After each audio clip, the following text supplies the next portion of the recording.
Apa khabar gang? Mat dari channel Sembang Spana, dan kali ni aku nak review Unity UT107 Plus. So ini ialah multimeter automotif. Okay, betul sini dia automotive multimeter, dan dia ada dua model, iaitu 105 Plus dan 107 Plus. Dan perbezaan antara kedua-dua tu ialah perbezaan dia ialah yang 105 ialah 4000 count versus 6000 count. For 40 mega ohm, 40 juta ohm maksimum rintangan dia boleh baca, dan 60 juta ohm tak ada capacitance, dan 100 milifarad capacitance, pulse width untuk injector, dan juga check bateri 12 volt. Selain itu model ni apa kita panggil, identical lah, serupa. So dalam kotak tu kan, dalam kotak ni dia bagi, okay, korang tengok ni. Aku rasa kalau korang mekanik korang kenal ni kereta apa ni. Ni kereta yang leceh lah, yang suka misfire engine Nissan Almera ataupun Grand Livina. So dalam kotak tu korang dapat meter ni, okay. Test lead dia yang mana sangat lembut. Okay, tengok ni, lembut je dia punya tu. Aku tak tahu silikon ke PVC. Dia tak rasa macam silikon tau, tapi tak tahulah dia lembut. Dan tajam lah. Dia punya probe ni. Sebenarnya antara benda yang buang masa video kan, ialah nak fokus kamera tau. Kadang-kadang aku rasa memang sakit hati betul lah. Ni dapat user manual, dan juga K-type thermocouple, sebab meter ni boleh baca temperature. So jom kita tengok. Dekat sini ada volt DC. Paling kecil 600 mV dan paling besar 1000 volt. Untuk AC tidak ada range milivolt, tak ada julat milivolt. Dan kalau korang nak guna low pass filter, okay, kalau korang electrician, hanya ada pada range 1000 volt je. Tekan select lama-lama dia akan keluar VFC. Tapi kalau korang macam pergi 600 volt, dia dah tak ada dah. Tak ada. Kemudian ada frekuensi dan duty cycle. Ini RPM, 2 stroke dan 4 stroke, injector pulse width dalam millisecond, dual angle kalau engine yang lama pakai contact point. Aku pernah buat, ada band dengan kancil pernah. Kemudian transistor gain, check battery 12 volt yang kita akan bincang nanti, dan arus milliamp hingga 20 amp maksimum selama 10 saat, dan lepas tu kena bagi rehat 15 minit sebelum teruskan lagi ukuran. Rintangan sehingga 60 juta ohm, capacitance, suhu, continuity, dan juga diode. Okay, dan kat sini ada button hold, yang mana juga ialah untuk lampu kalau tekan lama-lama.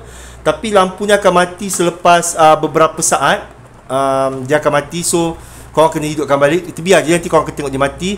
Ada min max, tapi min max ni dia hanya, kalau korang on ke min max kan, dia hanya ada min dengan max saja. Dia tidak ada bacaan apa kita panggil live reading. Maksudnya sekarang berapa, tak ada. Dan average pun tak ada lah. Okay. So yang aku suka pasal meter ni kan, ialah dia punya stand ni. Stand ni dia tak floppy tau. Dia tak floppy macam setengah meter. Contoh macam meter ni, kau tengok, dia floppy. Aku tak suka macam ni. So kemudian dia ada baju ni. Warna merah ni ialah dia punya getah, dia punya baju. Boleh bogilkan dia kalau korang nak, tapi tak perlu. Yang aku tak suka dia punya ni tau. Dia punya test lead holder ni sangat-sangatlah lemah. Tak boleh pegang test lead langsung. Okay, senang gila nak cabut. Tengok dah mati dah lampu dia. Tak lama pun, dia sekejap sangat. Kemudian aku tak suka lah, sebab aku kena asyik-asyik tekan bila duduk bawah dashboard tu. Lepas tu asyik-asyik kena onkan lampu dia, buat sakit hati lah kan. Kemudian disebabkan test lead ni, yang aku tak suka pula, aku beli meter ni tahun ni tau, harga dalam RM120 macam tu. Walaupun test lead ni tajam dan lembut, tapi dia rosak dalam masa beberapa bulan aku pakai. Aku guna hari-hari, so test lead ni sampah lah. Sampah, dan kita boleh buang. Okay, test lead ni kita boleh buang. Dan aku akan review gunakan test lead meter Kyoritsu lama aku. Okay, so dia ada continuity. Continuity dia boleh kata laju juga tau. Macam sekejap. Tapi dia punya nak tercabut tu, kalau kita macam, bila kita cabut dia lambat sikit mati. So macam kau tak boleh guna sangat untuk check pin ECU lah. Cuba aku buat laju, kau akan dengar bunyi dia tak putus. Okey, bunyi dia tak putus. Kemudian dia ada lampu menyala kat sini. Ni kegunaan dia kalau macam tempat bising, dia akan lampu ni menyala untuk bagi tahu ada tu lah continuity. Tapi pada aku tak berguna sangat sebab dia putus-putus macam ni tau. Sorry, dia putus-putus macam ni, tak berguna sangat lah. Lepas tu bunyi dia tak kuat sangat lah kan. Tapi boleh lah, aku pernah dengar multimeter yang bunyi dia lagi slow daripada ni, tapi ni tak berapa kuat jugalah. Lepas tu dia punya ni pada aku putus-putus tak berguna sangat. Sebab engkau nak tengok macam putus laju ataupun muncul laju kan. Pada aku tak tahu kenapa dia buat design macam ni. Kemudian aku pernah guna untuk check RPM. Aku pernah guna untuk check RPM, untuk check untuk check injector. Dual yang aku tak pernah guna. Check bateri pernah. Okay, nanti aku akan masukkan video. Aku akan cari balik video sebab aku pernah rakam dulu. Aku check RPM creator dan juga injector pulse width guna meter ni.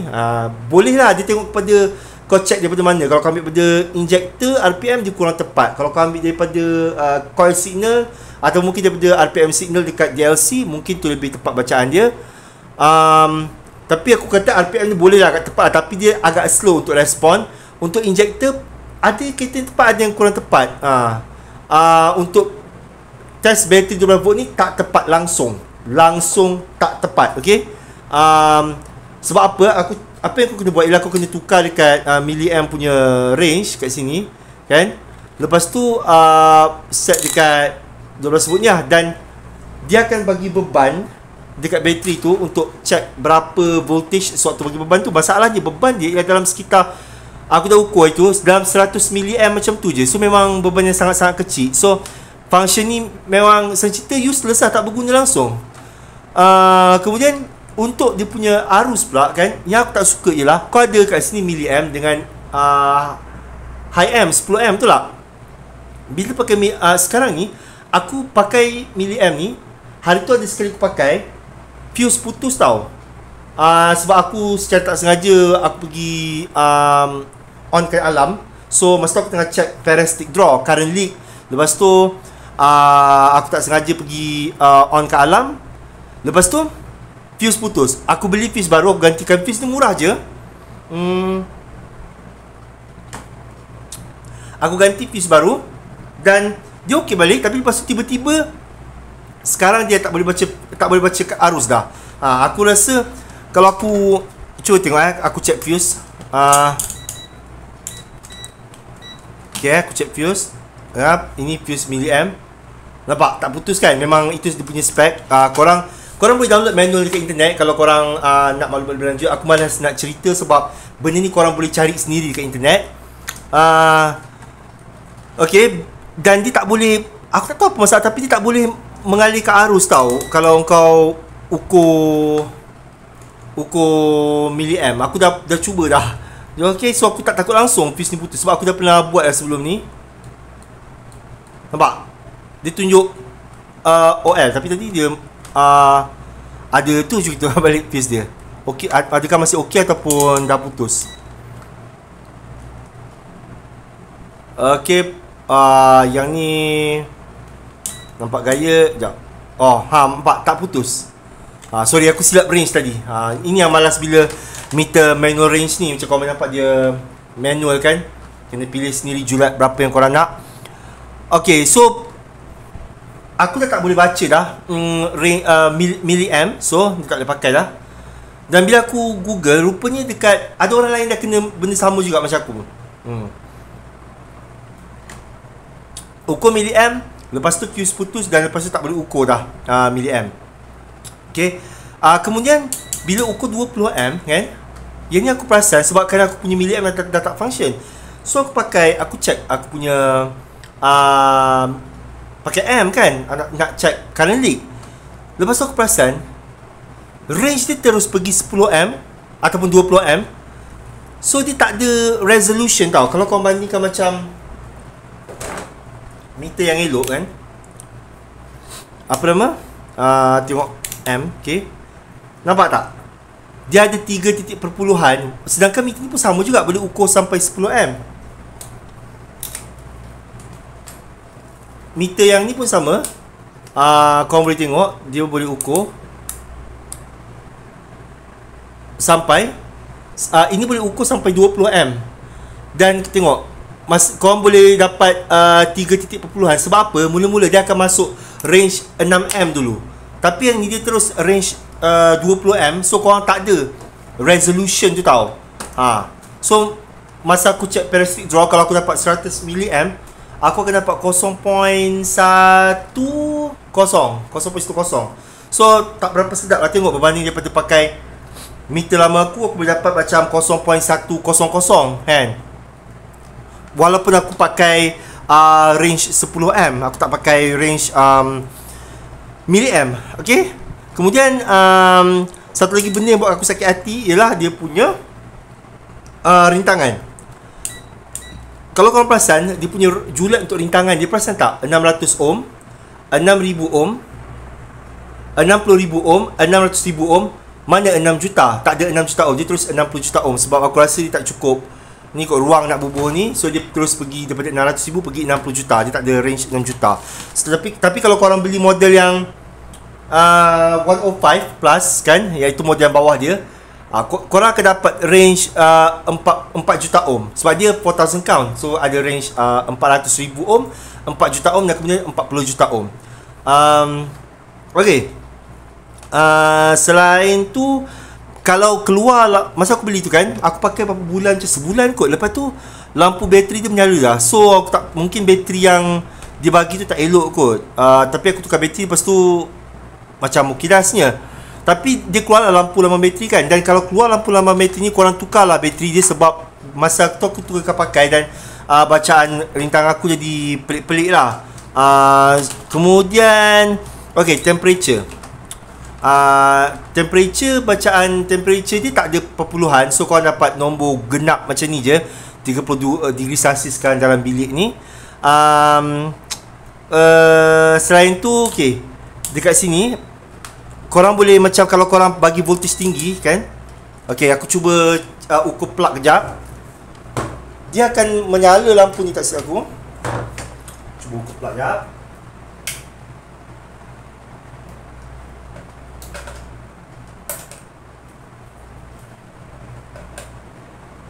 Okey, tak menyala, silap. Dia tak menyala. Tapi tak apa. Okey.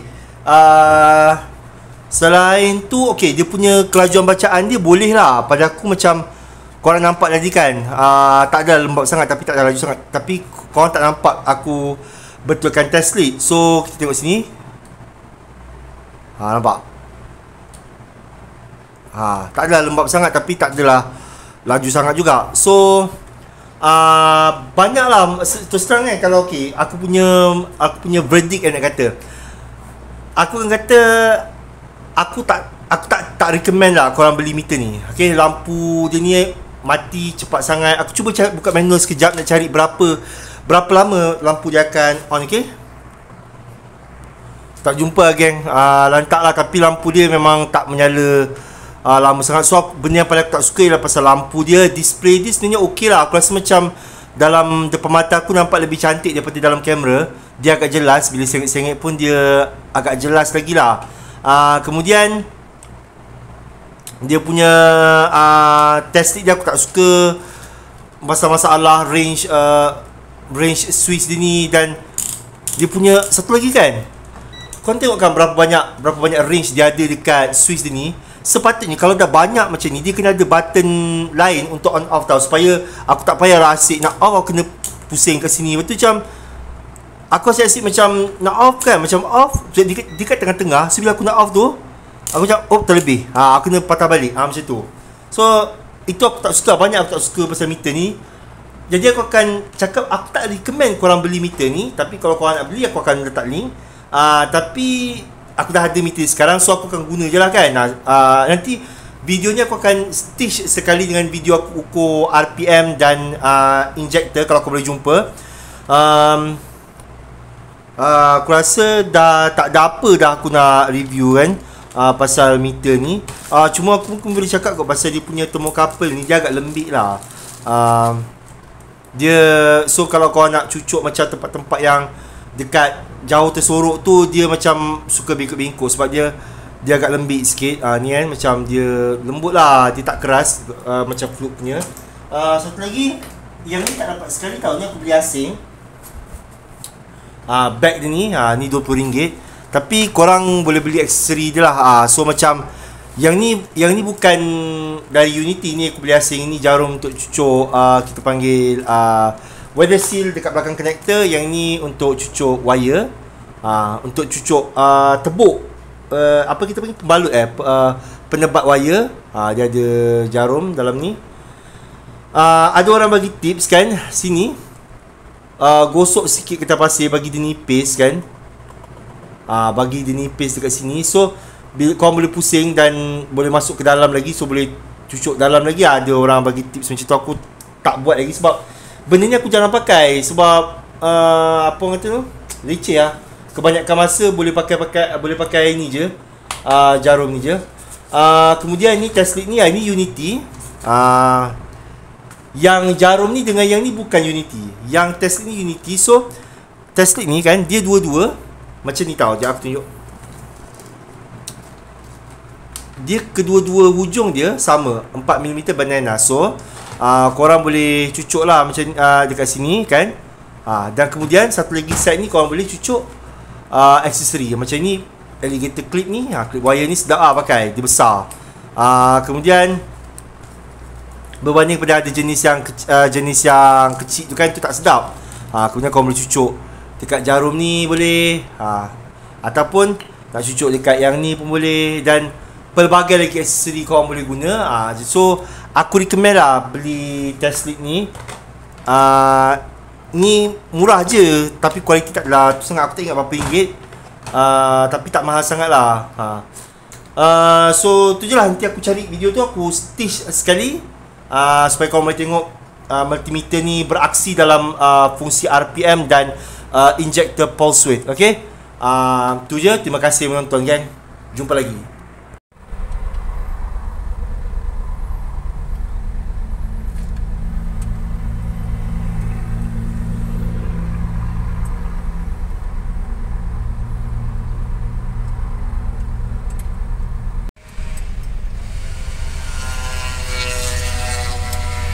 Yang ni guna wire injector.